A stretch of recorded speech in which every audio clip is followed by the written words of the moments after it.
Welcome to the Coast to Coast podcast, brought to you by Play Picks and the Lines. Coming to you from the West Coast, Josh Lander, joined by my guy Nate Weitzer on the East Coast. And we are running into our player props video here for Friday night on this NBA postseason slate, as we have 3 games to look at here and choose from. Make sure you are liked and subscribed to that page. Continue to check out each and every one of these playoff videos we'll bring for you, including those weekend ones. And these player props video will continue to bring you each and every day that we have postseason games. Make sure you head to thelines.com, check out that props tool. Make sure you're line shopping the best odds available out there from those odds makers. And as always, if you do still need a FanDuel or a DraftKings account, head to fdpicks.com or dkpicks.com. Find those listings in your area, such as what we've got for tonight's play props. Nate, let's get into it. Yeah, I'm looking at the Heat and playoff Jimmy Butler, big game James now. But I'm not going to be a total fish and chase the points after he goes off for playoff career high 45. He's a guy who will do whatever it takes to win. And I'm actually, not looking at the straight points prop. I'm actually looking at his assists tonight, which is minus 150 for him to get 5. That's terrible value. If you just go up one more, plus 126 at FanDuel for 6 assists. And then I really like the juice, 8 assists in a win at plus 720. You might think like, well, Jimmy Butler's not a point guard. He's not going to get 8 times. Not so fast, Sparky. Since the 2020 finals started, he's averaging 8.3 assists per game in the playoffs, playing 41 minutes, also getting 23.5 points, 8 rebounds in those playoff games. So the assists or the 36.5 points, rebounds, assists, because you just don't know where it's coming from Jimmy, but he's going to lead this team again with Bam Adebayo questionable. He's hurting. He might play, but he might play a limited role. Yeah. Tyler Hero still hasn't gotten on track in the series, and Kyle Lowry is deferring at this point in his career. So it's Jimmy's team, and we know what he did in game 2, 45 points, 0 turnovers, 0 fouls, which is just a ridiculously in control type performance. He has a 32% usage rate in this series now. And a plus 46 plus minus. And in 14 games without Bam, I mean, I think Bam's going to play, but this is just an indication of Jimmy playing a larger role as facilitator, averaging 24 points per game, 7.5 dimes with a 131 offensive rating, and his usage rate goes up about 3%.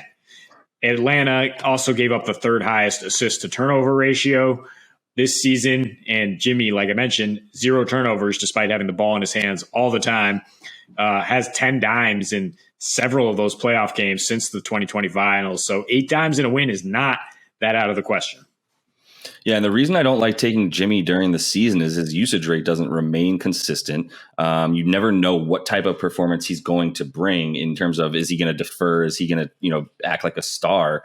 And in the playoffs, it's the complete opposite. You know what you're getting from Jimmy, and it's actually, like you said, it's just an more under control Jimmy. And a huge reason for that in this series is there's no Clint Capella. So like we said before game 1 even happened, Jimmy and Bam are going to be walking themselves into the paint, doing whatever they want from there. So whether or not Jimmy scores once he gets into that paint, or whether he just dimes somebody else up because they're now wide open as 2 people collapse on him, points and assists seem like they're going to be abundant for the man, whichever decisions he makes once he's, like I said, just skips into the lane at his will and does whatever he wants, because Okongwu has a negative 39 net rating individually in the first 2 games. And that's their center.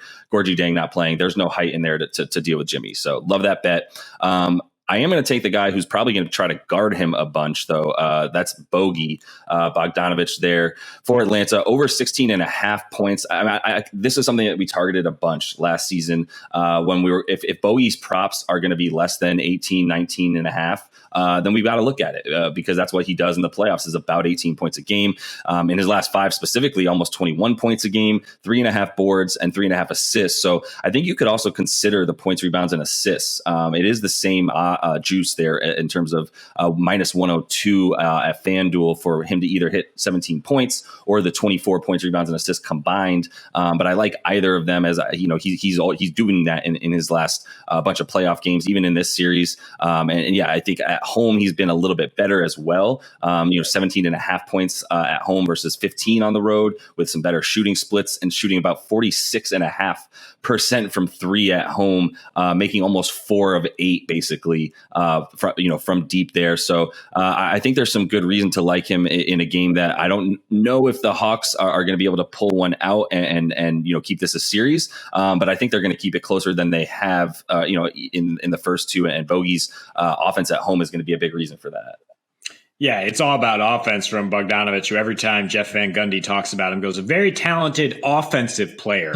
He plays offense very well. Part of the reason Jimmy Butler scored 45, if you said he's going to spend some time guarding him. But Jimmy couldn't do anything with him in game two when he had a 28% usage rate and went 5 for 10 from three, cruised past this total. It's surprising to see such good odds at just 17 points.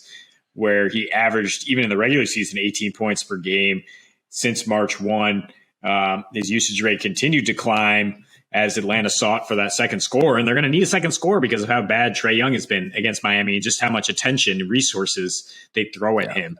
So that's why we like Bogey here more than Trae. Not willing to take the over or under for Trae Young because he is a wild card. And the Hawks will go as he goes, but they're better at home and they're much better offensively at home. Same thing with the Chicago Bulls here, much better offensively at home all season. And DeMar DeRozan coming off a huge game two with 46, bounced back from that dud in game one. And now he gets to face Milwaukee without Chris Middleton. Look, in his last 11 before the series started against Milwaukee, he was averaging 30 at 51.5% field goal shooting. So for him to get 30 at -108, I still like that. I really like the series long bet if you can find that at the book of your choice. He's plus 210 to lead this series in scoring. And Giannis is the main competition. Right now, Giannis has one more point than DDR, despite that dud in game one where he shot 6 for 25. He's never going to do that again. I mean, he's in total command of the mid-range game. And Chris Middleton tried to keep him in check here against Chicago. When they played Chicago 4 times, he had a 104 off defensive rating. So Drew Holiday can't necessarily spend all his time on DeRozan. Milwaukee's going to need his offense more, Drew.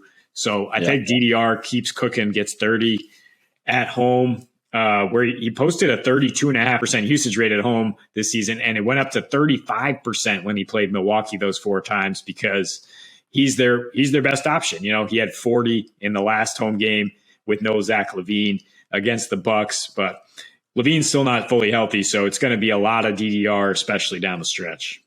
Agree, man. Yeah, and it's part of the game theory that we talked about in the video, the game video about the Bulls and Bucks, where we said, Drew Holiday was exhausted in game 2. They need his offense even more now in game 3 than they did in games 1 and 2, which he didn't really bring. And part of that is because he's chasing DeMar DeRozan all over the floor. It was either him or Chris Middleton. And so, I think it's interesting.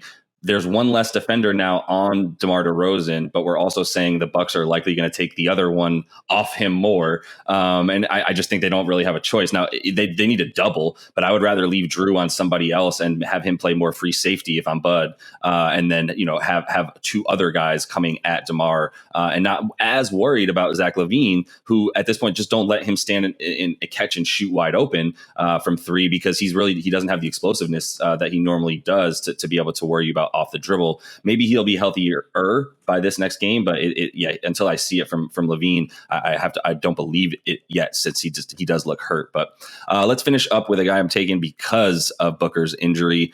I talked about in the video, there's a bunch of guys you can choose from. If Cam Johnson had props available, which I don't know why he doesn't, then I would take those because the man goes up by 5 points per game when Booker doesn't play. He's the one whose stats seem to be affected the most by either one of CP3 or Booker not playing, right? He gets 5 more minutes a game, etc. I can't get his props, so I'm not talking about them right now, but if I could, I would talk about them. That said, CP3 is also a great bet without Booker, and CP3 in the playoffs is also a great bet without Booker. I'm looking at him, obviously, either points and assists or points. The points and assists are a bit better value at FanDuel, 32.5 combined gets you -115. We're looking at 20.5 points, which normally would scare me with CP3 when you look at him diming and all over the place and really controlling an offense a bit more. But I think this is a situation where if it's the fourth quarter and they need scoring, he'll be putting the ball up and getting his a bit more than he's trying to find others, even though I think he'll be doing both. So I think there's good reason to like him in this one without without Book to get those, roughly 22 points, let's say 11 assists or so. I think that's a reasonable line for him, and that's Vegas has said it correctly. But I still think it's a situation where because of the times that he finds himself in, he really needs to pull through in this one, and he will make that happen. Yeah, there's some interesting specials on DK for him to have 25 points, 14 dimes. Look, he averages like 17 dimes against New Orleans since Willie Green took over. It's not out of the question at all. It's plus 600 for that to happen. I like these 3-point specials, DK too, for him to hit 3 threes, CJ to hit 3 threes. The problem is Mikal Bridges has to hit 3 threes for you. But that's plus 1,900, and Bridges is going to get a few more attempts. He's usually around only 4 or 5 attempts in the playoffs from deep. So that's going to need some extra help to hit, but the odds are very juicy. Look, I just expect CP3 to be pulling a lot more and pull more from deep as he knows what he has to do to get this team over the hump. So I definitely like the points and assists as the ball be in his hands constantly here. Fuck it, man. Like, we don't know how to bet this game. Let's just go buck wild. I also really like the other DK special that I was considering before you started bringing up these DK specials. I was like, I'm not going to talk about this. This is silly. But Ingram, McCollum, and Chris Paul all get 25 points. That's plus 550. Yeah. Why can't that happen? I mean, Ingram plus 25, I really like, to be honest. CJ, I like him in the 20s. 25 that's the only one I'm worried about. I like the CP3 Ingram 25 points each kind of bet. So yeah, there's some fun to be had with this, man. If you think there's going to be some sort of bizarro stats with a crucial guy missing from this game in Booker, really on both sides of the floor, there could be some fun, wacky things happening tonight. But that is all the time we have in this player props.